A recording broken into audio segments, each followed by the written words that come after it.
every now and then, there's someone that decides to make a speech. So no, not going to make a speech. There I you have go. a lot of things to talk about on that, but I'm going to skip to two things that I have. My biggest concern is entitlements and Obamacare. Okay. So you talk about costs and out-of-control spending and those types. Those are two things Those are the biggies. that are huge. But if you take a stand against entitlements, you've got 70 million baby boomers that are in their prime doing for that. What about the next generation?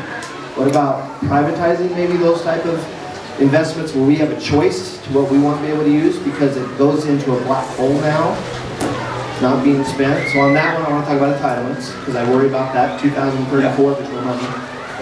Number two, they just passed an agreement for European military for the EU to have a police force for the EU. How does that not scare anybody?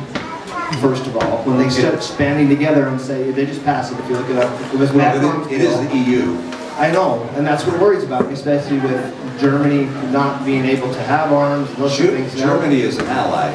That they are. And they're facing Russia but I lived that wants to grab additional population and I land. understand, but we have to be careful about just giving free rein to a military. That's my question about that. Okay, a couple things. Let me answer them both. First, I'll go in the reverse order. And I have not seen this common force, so I want to look at that. But I do know that when I was in Afghanistan and in Iraq, one of the complaints that I heard from our generals was that we really welcomed the support of our allies in Europe and around the world, but that we had different equipment, different power structures, different command structures, rather, and sometimes we were ineffective because we weren't as well coordinated as they might be. So I would hope if the Europeans are moving in that direction, they're looking for a way to be more coordinated so that they're able to work better together. In the event, frankly, there's not going to be a conflict between the great powers, but I think it's important for us to recognize that we need to be strong to make sure there is never a conflict between the great powers. But let me come back to entitlements. I was surprised. I'm going to bore you for a second, or maybe for some more seconds, with a pie chart of federal spending. If you look at how much the federal government spends every year, roughly $4 trillion, 2/3 of it is entitlements. 2/3 is Medicare, Medicaid, Social Security, and interest. So-called non-discretionary items that Congress doesn't even vote on, because if you're entitled to the funding, you get it. It's called entitlement, therefore, and non-discretionary spending. 1/3 is everything else. And in that 1/3, half of that, or 1/6 of the total, is the military, and the other half is everything else. So if you want to get to a balanced budget and a balance sheet that's not steeped in debt, you got to deal with the 2/3. As well as the 1/3. And here's what Paul Ryan and I proposed when I ran for president. And this gets us to balance on the 2/3. First, with regards to Medicaid, which is the health care program for the poor, take the dollars Utah got last year, do this for all the states, take the dollars last year, increase it by 2%, send it to Utah and say we're going to grow it at CPI, those funds, and you care for your poor the way you think best. That's number one. Number two, on Social Security and Medicare, no change for anybody 55 years of age and older. But for those under 55, a new promise is made. And the new promise is you're going to have to work a year or two longer to retirement. And number two, higher income people are going to get lower benefits than lower income people, because lower income people often rely on Social Security and Medicare to survive. Those two challenges brought those two programs, Medicare and Social Security, into balance. And I know our Democrat friends ran ads. I didn't see them, but of grandma being pushed off a cliff in a wheelchair saying the Republicans are going to push you off a cliff and so forth. But you know what?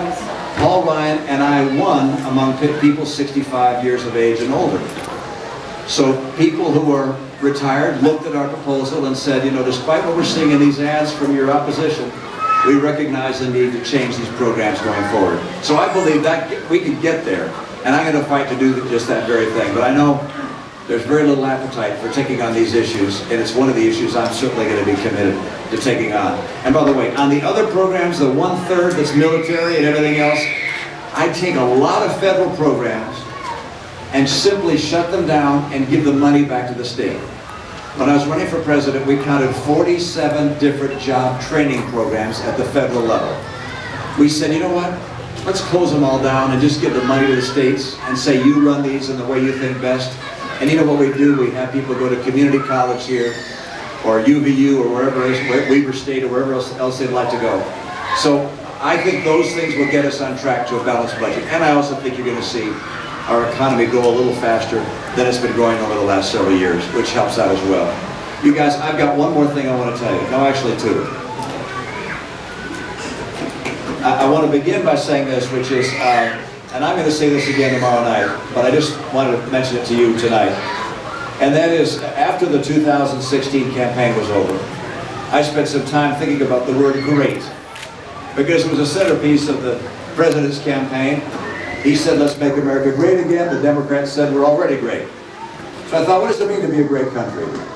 And I think there's some meaning beneath the word great.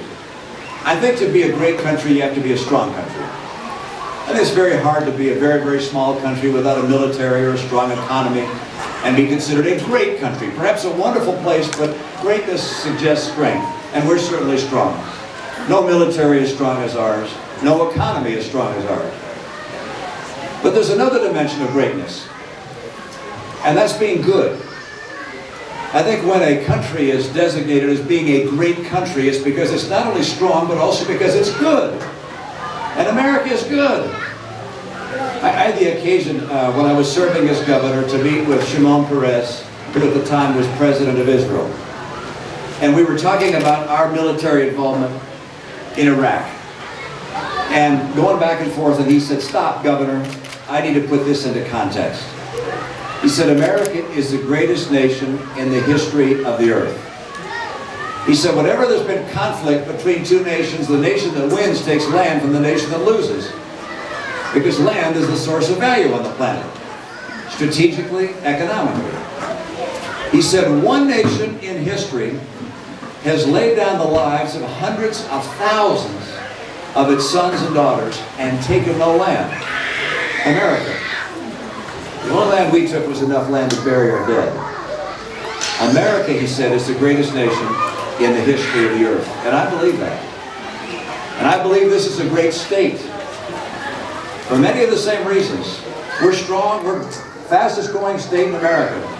Growing like crazy. At the same time, we're good. And I learned that during the Olympics, when we asked for about 25,000 people to help out and 50,000 people volunteered. People in this state are willing to stand up and say, I'll be there if you need me. We're great people in a great state. I want to ask you to make sure and vote. I used to joke, vote early and vote often. I can't get you to vote early or vote often, but I do want you to make sure and vote. I will note the reason for voting in my mind is very simple. And that's because people paid for our right to vote with their blood. And by voting, we acknowledge that sacrifice and say we appreciate that sacrifice. And I want the records to show it.